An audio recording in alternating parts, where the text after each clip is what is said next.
소명교회는 소명교회다웠습니다. 여러분들의 모습이, 여러분들의 그 삶이 소명교회의 모습인 줄 믿습니다. 그래서 우리는 소명교회의 모습을 이루어 나가야 돼요. 교회는 하나님이 그래서 계셔야 됩니다. 여러분들의 안에는 예수 그리스도가, 예수 하나님의 임재해야 될 줄 믿어요. 세상 만물과 바꿀 수 없는 존재, 여러분들에게 바로 교회로 하나님께서 세워주셨어요. 그리스도의 이름을 부르는 공동체로 주셨고, 그 공동체 구성원들을 교회 또한 주님께 예배 드릴 수 있는 장소로 삼아주셨고, 믿음의 성도들이 모여서 예배 드리는 곳을 교회다라고 표현해 주었어요. 그래서 교회는 교회다워야 합니다.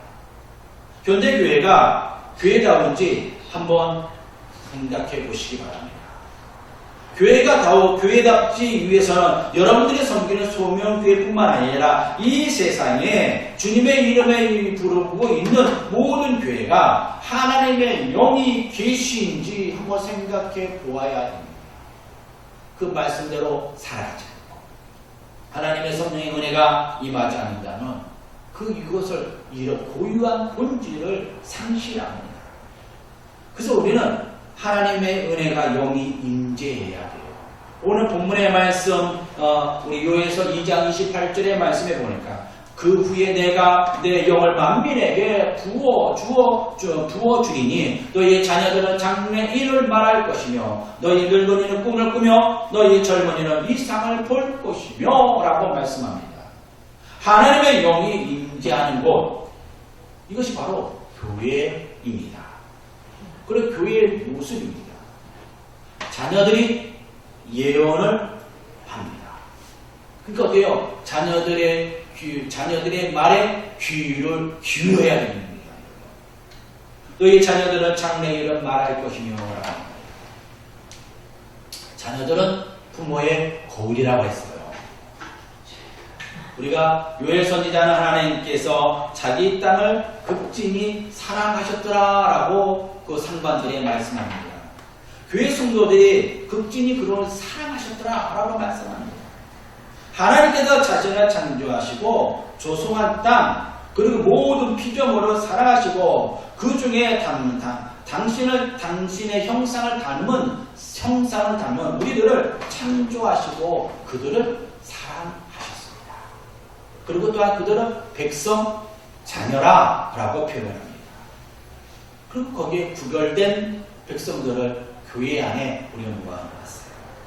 한 공동체로 이루게 해 주었습니다. 그래서 우리는 그 자녀로 살아갑니다. 우리는 누구로 닮아갑니까? 하나님을 닮아갑니다. 거기서 우리는 자녀를 낳아요. 자녀를 낳으면 자녀마다 특징을 살펴본다면 자녀는 부모의 거울과 같이 부모를 닮은 모습을 가집니다. 모델링을 해요. 자녀의 얼굴, 말, 행동, 분위기까지 누구를 닮습니까? 부모님을 닮아요. 왜 그럴까 우리 아들? 아니에요 여러분. 왜 그럴까가 아니라 내가 그런 겁니다. 그 모습이 나의 모습입니다. 좋으면 좋다고, 싫으면 싫다고 표현할 줄 아는 거예요. 아니면 또 기쁘면 기쁘다고 우리가 표현을 하고 있느냐. 부모가 자녀에게 좋은 것을 가르쳐 표현할 수 있고 말할 수 있어요. 그리고 내가 힘든 부분도 자녀들에게 또한 표현할 수 있어야 된다. 그럴 때 거기서 우리가 그에 알맞는 열매를 맺습니다.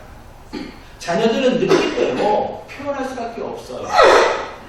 하나도 숨기지 않고 그것을 온 세상에 전파합니다. 우리 가정은 이래요 라고 자녀들은 선포합니다. 때로는 부모들을 그래서 당황하게 만들어요. 여러분 어렸을 때 자녀들이 자녀들이 이야기를 들으면서 여러분 당황한 적 없습니까? 저는 당황한 적 많아요. 왜요? 우리의 모습을 그대로 자녀를 통해 입을 통하여서 그대로 선포되기 때문에. 교회에서 처음 출석한 성도들은 영적인 자녀예요. 우리는 하나님 앞에서 우리가 자녀인 것처럼 우리 영적인 자녀들이 있다는 것입니다. 어린아이가 있고 젊은이가 있고 장년이 있고 노년이 있어요. 영적으로 성숙한 데 따라서 있습니다. 현재 우리 육신적인 성숙함이 아니에요. 그래서 내가 영적인 자녀가 어느 위치에 있는지 한번 살펴보시기 바랍니다. 그래서 우리는 이 자녀로서의 삶을 누려야 될 점입니다. 자녀들은 예언한다라고 했어요. 그럼 어때요? 자녀들의 이야기를 우리는 귀담아 들어야 돼요. 그 예언의 말씀이 곧 하나님의 말씀입니다. 자녀들을 통하여서 당신이 하나님께서 예비해 놓으신 이야기를 해줍니다. 그리고 내가 그 자녀들에게 선포한 말을 수도 있어요. 그래서 구체적으로 이것을 하나님께서 우리에게 표현해 주었습니다. 그래서 자녀들의 모습을 보면서 그 자녀를 보면서 그 가정이 어떤 모습입니다. 너무나도 요새는 어린이들이 말을 잘하더라고요. 자신의 뜻을 잘 표현하는 걸 볼 수 있어요. 그래서 부모들은 그래요. 아니 저 애가 어디서 저런 것을 보았죠? 아니 저 욕을 우리는 가르치지 않았는데. 근데 가만히 살펴보니까 부모가 욕을 하고 있어요. 기뻐하는 모습, 즐거워하는 모습, 저 모습이 어디서 보았지? 네, 부모의 모습을 쪽에서 나타납니다. 그래서 자녀들이 말하는 모습이 이것은 그냥 흘러가는 것 아닙니다. 하나님께서 그 자녀들에게 베풀어 주신 예언의 말씀을 선포한 것입니다. 여러분들이 교회를 통하여서 선포하는 말이 있어요. 교회에서 출석한 후에 간 후에 자녀들이 이야기하는 소리를 들어보십시오. 그것이 우리 가정에 선포하는 예언의 말씀이에요. 말은 그냥 떨어지지 않습니다. 그러니까 자녀들이 어떤 이야기를 하는지 그 이야기를 듣고 우리는 수정할 수 있어야 돼요. 하나님 우리 가운데 축복의 자녀가 예언의 말씀 아니 축복의 예언의 말씀이 우리 자녀들의 입술을 통하여 선포되게 하소서라고 우리는 기도할 줄로 믿습니다. 그리고 또한 너희들은 꿈을 잊어버리지 말라라고 말씀해 주고 있습니다. 마태복음 13장 44절의 말씀은 천국은 마치 밭에 감추인 보화 같으니 사람이 이를 발견한 후에 숨겨두고 기뻐하며 돌아가서 자기 소유로 다 팔아 그 밭을 사느니라 라고 말씀합니다. 우리는 노인 스스로 우리가 인생의 황혼기라고 표현하죠. 이제 거의 저물어 갔다라고 합니다. 전혀 노을이 깃들었다라고 하는 표현을 합니다. 그러나 예수 그리스도를 믿는 우리 살아가는 우리 성도님들 뭐래요? 우리가 노인이 황혼기가 아니라 이제 꿈을 꾸고 소망을 가지고 있는 하나님의 자녀들이다라고 우리 표현하시기 바랍니다. 바로 여러분들은 어때요? 천국을 감추어놓은 보화와 같은 것을 사모하고 있다는 것입니다. 이 감추어진 보화를 생각하면 여러분 어떻습니까? 여러분들이 보화가 있어요. 보화가 있는 것은 나만 알아요. 그러면 어떻습니까? 보화 생각하면 여러분이 보화가 없나 봐. 보화를 있다면 정말 좋을 것 같아요. 여러분들이 가장 지금 생각했을 때 가장 좋은 거 바라는 거. 그게 있다요. 아마 기쁠 거예요. 얼마나 기쁠까요? 우리가 천국을 우리가 소망을 품고 가는 성도들은 기쁨과 즐거움이 넘칠 줄 믿습니다. 이 소망을 여러분들 잊어버리지 마십시오. 세례 요한은 유대인들에게 선포합니다. 천국은 침노를 당하나니 침노하는 자는 빼앗기느니라 라고 마태복음 11장 12절에 말씀합니다. 예수를 믿고 신앙생활하다가 예수를 잊어버리는 사람을 우리는 종종 봅니다. 예수 믿는다고 다 구원받는 게 아니죠. 예수 믿다가 잊어버려요. 소망을 잃어버렸기 때문에 하나님의 제자리에 와서 즐거움이 있고 기쁨이 있고 소망을 보았다면 이 소망이라고 하는 것은 선물입니다. 보화입니다. 이 보화를 하나씩 우리는 매 시간마다 받아가야 돼요. 우리가 오늘 이 자리에 나와서 하나님께 예배를 드립니다. 예배 드릴 때 하나님께서 저와 여러분들에게 하나님의 보화를 숨겨놓은 것을 하나씩 오픈해 줍니다. 그럼 나누어 줍니다. 보여줍니다. 그럼 어떻게 그것을 받아들이면 어때요? 너무 기뻐요. 그 다음에 이 보화를 생각하면서 나옵니다. 누구를 만나면 여러분이 기쁘잖아요. 어떤 사람을 만나면 여러분도 기쁩니까? 만나는 사람이 있으면, 기쁜 사람이 있으면 그 사람을 만나고 싶어요. 왜요? 그 사람을 통하여서 내가 보화를 얻었기 때문에, 선물을 받았기 때문에 그 사람을 잊어버리지 않아요. 우리 신앙생활을 하는 성도 여러분, 그래서 우리는 예수 그리스도를 잊어버리지 마시기 바랍니다. 천국은 우리는 잃어버리는 자가 되지 말아야 돼요. 천국은 우리는 침노하는 자가 얻는다고 하셨어요. 우리 장로님, 권사님들 끊임없이 우리는 천국을 소망하며 바라봐야 될 줄을 믿어요. 우리 믿음의 성도들, 우리는 천국을 소망하며 살아가야 될 줄을 믿어요. 그래서 우리는 믿음의 그 선포대로 하나님께서 이루어진다고 합니다. 그래서 우리는 천국을 소망하며 꿈을 꾸시기 바랍니다.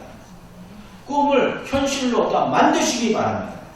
10편 90편 10절의 말씀에 보니까 우리의 연수가 70이요 강건하면 80이라도 그 연수는 자랑은 수고와 슬픔뿐이요 라고 말합니다.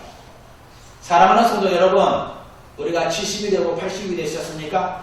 80이 넘으셨다면 여러분들은 이제 강건한 축복을 얻었어요. 그러니까 하나님, 내가 80이 됐네요. 그럼 여러분 축복받은 거예요. 어떤 연수의 축복을 받았습니다. 70입니까? 이제 80이 가까이 옵니까? 축복받은 겁니다. 그러나 이 연수의 자랑은 수고와 슬픔뿐이요 라고 합니다. 근데 우리 삶을 가만히 보면은 예수 믿고 살아가는데도 슬픔도 있고 어려움도 있어요. 근데 우리가 수고로 갑니다. 근데 이 수고가 헛된 수고가 되지 말아야 될 줄 믿어요. 우리는 하나님 앞에서 우리 하나님의 자녀로 위해 살아가고 꿈을 꿉니다. 그래서 이 꿈을 꾼다는 것은 뭡니까? 천국에 대한 소망을 가지고 살아가는 것이에요. 이 살아가는 삶은 우리가 내가 나이가 들어서 내가 무엇을 할까? 아니면 더 해야 돼 라고 하는 것보다도 이 천국의 소망을 가지고 살아가야 돼. 소망을 자꾸 바라봐야 돼. 그럴 때 여러분들이 그 꿈의 역사가 임합니다. 그런데 거기서 기쁨이 있어요. 즐거움이 있습니다. 저가 기도할 때 늘 기도하는 게 있어요. 하나님, 우리 사랑하는 성도님들, 하나님께 부르시는 그날까지 우리의 신앙 고백, 내 입술로 주님을 신앙 고백하면서, 신앙 고백하고 하나님께 찬양 드리며 꿈을 꾸면서 또한 하나님의 부름을 받게 해달라고 기도드립니다. 이것이 기도의 제목도 한 가지입니다. 왜요? 이 꿈이 있는 교회가 바로 살아있는 교회이기 때문에, 교회의 본질을 사모하고 있는 교회이기 때문이에요. 나의 뜻을 이루어야 되겠다. 이것은 천국의 소망을 아직 주지 못한 것입니다. 분명히 이 땅에서도 뜻이 있어요. 그러나 이 땅의 뜻과 소망이 일치되어야 돼요. 연결되어야 돼요. 이 연결되지 않으면 그건 나의 뜻입니다. 우리는 이 천국의 소망과 이 세상에서 지금 우리의 살아가는 소망을 함께 일치시키는 저와 여러분들이 되시길 바랍니다. 그리고 젊은이들은 이상과 환상을 본다라고 말씀합니다. 우리 젊은 성도 여러분, 우리 장년 성도 여러분, 비전을 품으십시오. 이상을 꿈꾸시기 바랍니다. 이상을 보십시오. 매일매일같이 하나님의 이상과 환상을 보시기 바랍니다. 이 이상이 여러분들의 나라를, 민족을 살릴 줄 믿습니다. 우리 교회를 살릴 줄 믿습니다. 요셉은 꿈꾸는 자였어요. 그는 이상을 보고 꿈을 보고 환상을 보는 자였습니다. 그가 강국곳마다 살리는 역사가 일어났습니다. 그가 예굽에 들어갔을 때 예굽을 살렸어요. 그가 형제들을 살렸고 주변 온 땅을 살렸습니다. 축복의 장소가 되었다는 것입니다. 이스라엘 민족뿐만 아니라 예굽을 살리고 고난과 어려움을 극복하고 축복으로 나가는 하나님의 자녀가 된 것으로 볼 수 있습니다. 우리 소명교회 우리 사랑하는 성도 여러분, 우리가 이상과 환상을 우리는 늘 하나님께 가지시기 바랍니다. 하나님께서 주시는 그 환상, 꿈을 가져야 될 줄이 있습니다.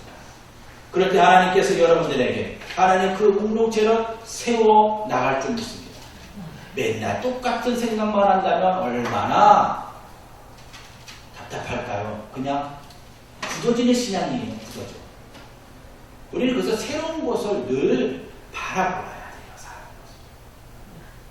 젊은이들은 늘 이상과 꿈이 있어야 돼요. 아이디어가 있어야 됩니다. 새로운 걸 바라보아야 더 값지고 유익한 세상을 만들어 나갑니다. 나도 변하는 것입니다. 우리는 어제와 오늘이 달라야 돼요. 근데 퇴보하는 신앙이 아니라, 퇴보하는 삶이 아니라 성숙된 삶으로 변화되어야 될 줄을 믿어요.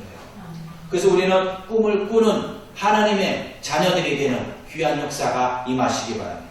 그게 바로 꿈꾸는 교회입니다. 꿈이 있는 교회예요. 어느 교회가 꿈이 있는 교회, 그만 꿈이 있는 교회가 아니라 여러분들도 꿈이 있는 교회가 되어야 될 것입니다.